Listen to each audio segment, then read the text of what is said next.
Hello అండి, ఈరోజు మనం రెస్టారెంట్ స్టైల్లో ఎంతో రిచ్గా ఉండే ఆలు చంగేజీ ఇంట్లోనే ఎలా తయారు చేయాలో చూద్దాం.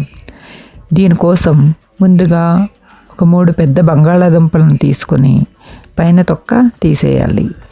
వీడియోలో చూపిస్తున్నట్లుగా వీటిని కొంచెం లావుగా పొడవు ముక్కలుగా కోసుకోవాలి. ఇలా కోయడం వల్ల కూర చూడడానికి బాగుంటుంది, ముక్క కూడా విరిగిపోదు.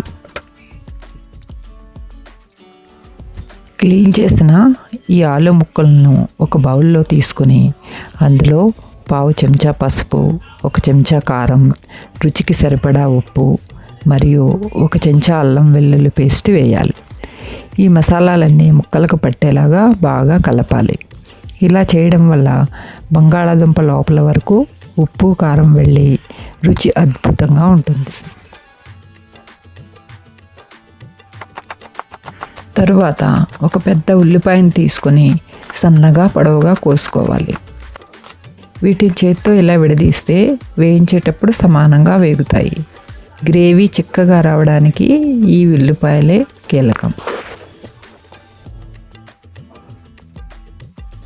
ప్యాన్లో తగినంత నూనె వేడి చేసి ఉల్లిపాయ ముక్కల్ని వేయాలి. ఇవి మంచి గోల్డెన్ బ్రౌన్ కలర్ వచ్చే వరకు వేయించి పక్కకు తీసుకోవాలి.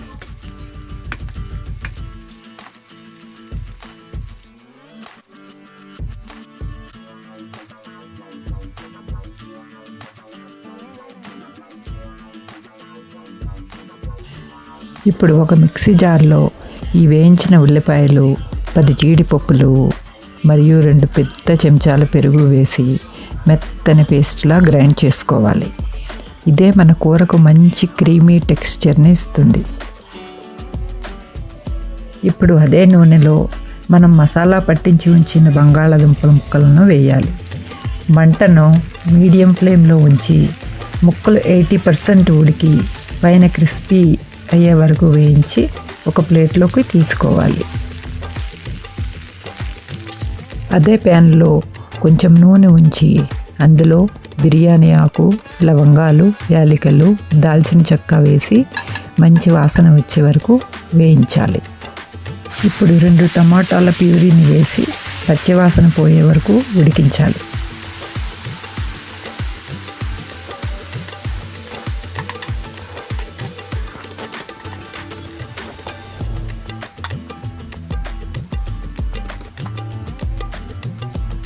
ఇప్పుడు కొద్దిగా పసుపు, కారం, ఉప్పు, ధనియాల పౌడరు, గరం మసాలా వేసి నూనె పైకి తేలే వరకు వేయించాలి.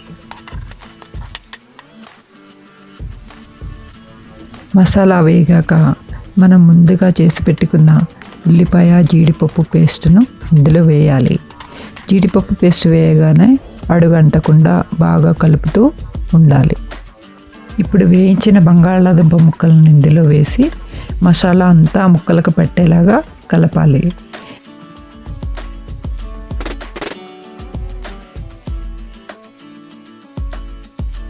కొన్ని పచ్చిమిర్చి చీలికలు, కొంచెం కరివేపాకు వేసి మూత పెట్టి ఒక 5 నిమిషాలు సిమ్లో ఉంచాలి.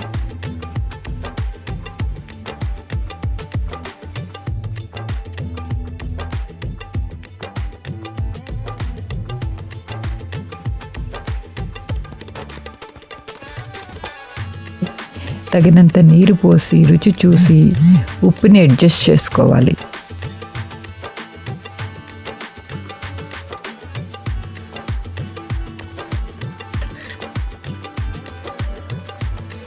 కూర దగ్గర పడ్డాక కొంచెం కసూరి మేతిని తీసుకొని చేత్తో నలిపి వేయండి.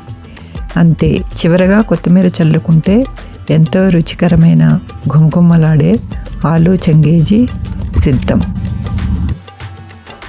చూసారుగా, ఎంతో క్రీమీగా టేస్టీగా ఉండే ఆలు చంగేజీ రెడీ అయిపోయింది.